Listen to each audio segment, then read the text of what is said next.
पहलगाम हमले के बाद एक तरफ भारत और पाकिस्तान के बीच तनाव की स्थिति है, तो वहीं दूसरी ओर भारत के एक बीएसएफ जवान पीके सिंह पिछले 7 दिनों से पाकिस्तान की कैद में हैं। गलती से बॉर्डर के उस पार चले गए बीएसएफ जवान को 23 अप्रैल को पाकिस्तानी रेंजर्स ने गिरफ्तार कर लिया था और अभी तक उनकी वापसी संभव नहीं हो पाई है। उनकी पत्नी रजनी, जो कि गर्भवती हैं, अपने पति की सकुशल वापसी के लिए भारत सरकार से गुहार लगा रही हैं। वो पंजाब के फिरोजपुर पहुंच भी चुकी हैं और लगातार कोशिश में हैं कि उनके पति जल्द से जल्द लौट आएं। सरकार की ओर से किए जा रहे प्रयासों की बात करें तो जवान की रिहाई के लिए कई बार फ्लैग मीटिंग कॉल की गई, मगर पाकिस्तानी रेंजर्स की ओर से कोई ठोस जवाब नहीं मिला। पाकिस्तान जानबूझकर फ्लैग मीटिंग टाल रहा है। ये कहीं ना कहीं दोनों देशों के बीच चल रहे तनाव की वजह से भी हो रहा है। अब बीएसएफ जवान की सुरक्षित रिहाई के लिए डिप्लोमेटिक चैनल की मदद ली जा रही है। बीएसएफ के पूर्व अफसरों का कहना है कि गलती से दूसरे देश की सीमा में चले जाना कोई बड़ा अपराध नहीं है। पहले भी दोनों देशों के सामने ऐसी स्थितियां आ चुकी हैं। कई बार तो कुछ ही घंटों में केवल एक ही फ्लैग मीटिंग में मामला निपटा भी लिया गया है।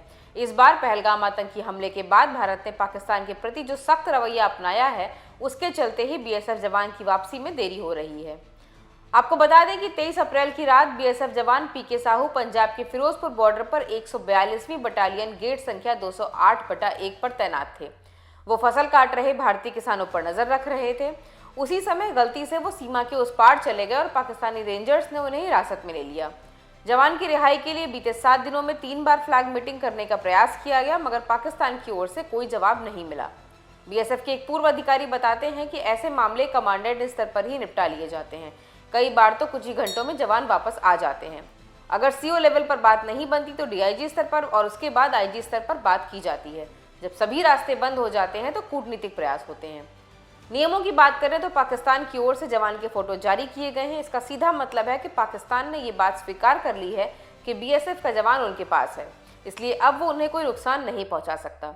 उधर बीएसएफ जवान की पत्नी रजनी पश्चिम बंगाल के रिसरा स्थित अपने घर से फिरोजपुर पहुंच चुकी हैं। वो अपने पति की वापसी के लिए बीएसएफ अधिकारियों से बात कर रही हैं। रजनी ने कहा कि अगर बीएसएफ अधिकारी उनके पति को वापस नहीं ला पाए तो वो केंद्रीय गृह मंत्रालय और अन्य सरकारी अधिकारियों से मिलने जाएंगी। रजनी गर्भवती हैं और पहले से एक 7 साल का बेटा भी है।